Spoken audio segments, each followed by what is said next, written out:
Hello everyone. Today I'm covering a problem that I spent the most time on in my entire history of computer programming. Uh okay. So it's called buying gifts.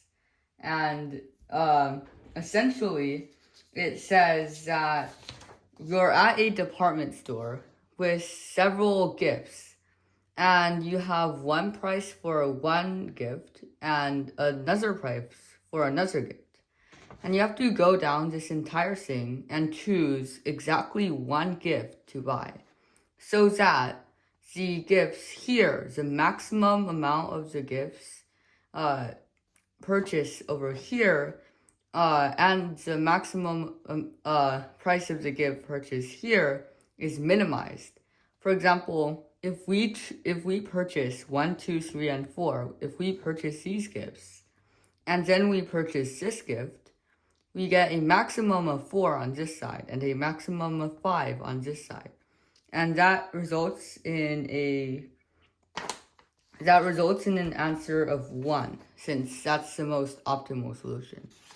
And so here, I remember months back thinking that this would be easy because you just need to find a maximum and then get the lower bound. But this is nuanced. And this is entirely because you need to choose at least one of every single gift.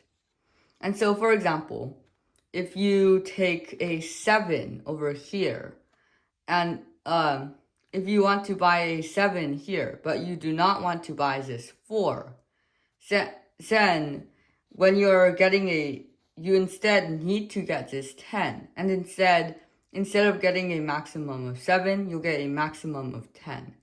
And so we solve this problem by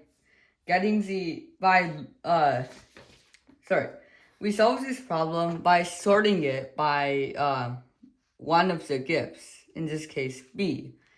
We sort it by this in descending order.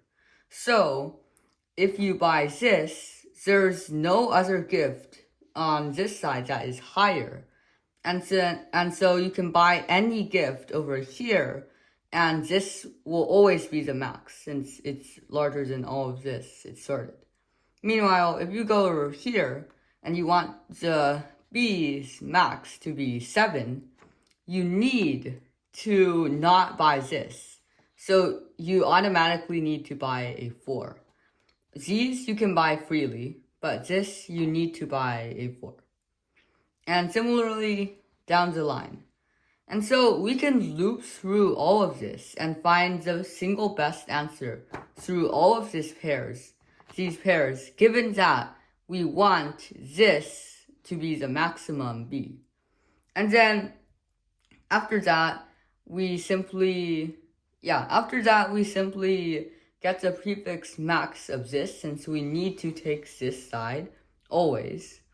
And then we use a sort of lower bound function to get the closest element to the current maximum B. And so finally, we get to this 5. We get to this 5, we take a 4, we decide to not take anything here, and we get a 1. And so after several months of attempts, we have